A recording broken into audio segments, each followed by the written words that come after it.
the United States who use women-aware services. She writes, I'm going to admit that I was a bit scared because I never really told anybody about my problems until I started to talk to a worker at Women-Aware, and after a while, I felt much better. It was probably the fact that June is a good listener and she never tried to judge me. It was very important for me because when you're in a situation like that, you always think about what are others going to say. Because of the fact that you're a single parent and that you're involved in a violent relationship. It's a blessing to have a program like this because you know that there is somebody there that understands what you're going through or that they were involved in a similar situation. And that's just an example of one life that this organization has touched and has helped. And we're here tonight again to raise money to help Women-Aware continue to grow, to continue to support these people. And one of the ways that you can help is through that silent auction. Now I'm told there are great products out there, great prizes, designer bags, jackets, and it seems like the bidding isn't going that great. So if you have a chance, please go out, take a look at the prizes, and please make your bids. Our next guest speaker was a special advisor and speechwriter to former Governor General Michael Jean. During his time at Vito Hall, he worked and he helped to create a space in which the voices of citizens, particularly those who face social exclusion, could be heard and transformed into catalysts for change. I would like to now welcome Peter Flegel to the stage.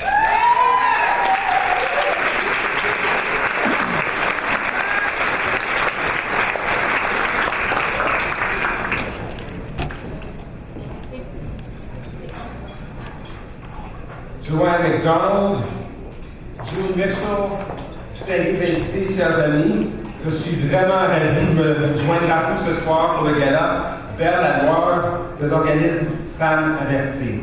It is truly an honor for me to join you this evening at the Out of the Shadows Gala to help raise awareness about the scourge of domestic violence in Quebec and Canada. Like everyone in this room, I am deeply humbled by the ways in which Women-Aware is transforming the lives of so many domestic violence survivors, often with very little resources. Your courage and your dedication sets an example for all of us, and you should all be commended for all you're doing to make our community safer, healthier, and more compassionate. Please give them a round of applause.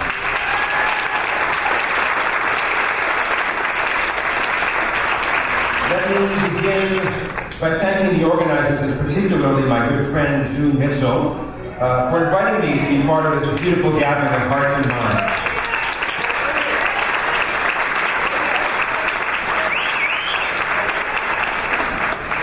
I must confess that when Women-Aware contacted me, I was a bit surprised that you wanted me, a man, to open this gala on violence against women.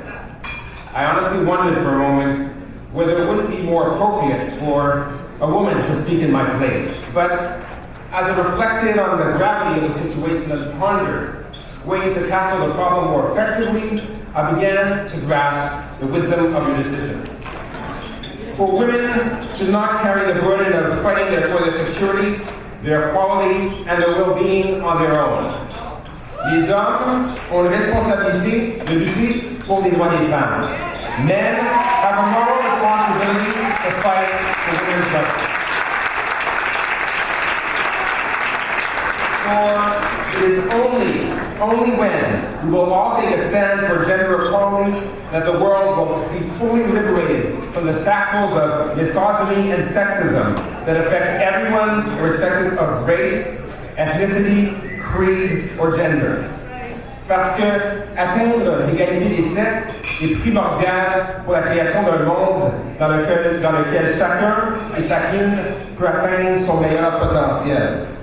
Achieving gender equality is key to creating a world in which everyone, everywhere, can achieve their highest potential. Let's think about it for a moment. Every month, hundreds of women are physically assaulted by their husbands, their boyfriends, and their partners. Every week, hundreds of women are forced to find shelter from an abusive partner. And every day, hundreds of women make a fateful decision to remain in an abusive relationship. And let's face it, the victims of domestic violence are our sisters. They are our mothers. They are our doctors. They are our teachers. They are our engineers. They are our biologists. And they are even our favorite artists. Dear friends, the victims of domestic violence are a part of us. Les victimes de la violence conjugale sont des membres à part entière de notre société. C'est pour cela que nous devons faire tout dans notre possible afin qu'elles puissent sortir de la loi de la peur et du désespoir. We must do everything we can to help them emerge out of the shadows of fear and desperation. One would think that this is a given, that most people understand that there is a grave situation at hand. Unfortunately, fortunately, I should say, having personally visited communities across Canada, from the Atlantic coast to the Pacific coast, by way of the Sea of Beaufort and the Arctic, I know that unfortunately some people do not share that belief. But we know that when some of us are confronted with visible signs of abuse, such as a blackened eye or broken limb, we prefer to adopt a rather don't ask, don't tell attitude rather than make an intervention that can potentially save a life. Similarly, we are hearing reports that some of the people responsible for protecting domestic violence survivors are doing so with a laissez-faire attitude, such as either responding fatally late to a woman's cry for help or removing children from the custody of a mother who was forced to flee from her home. As you can imagine, victimizing the victim has serious consequences. Low self-esteem, depression, substance abuse, and even suicide.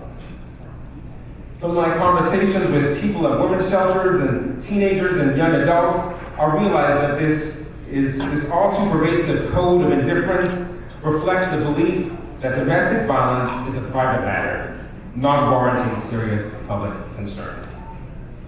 But we know that that is not the case.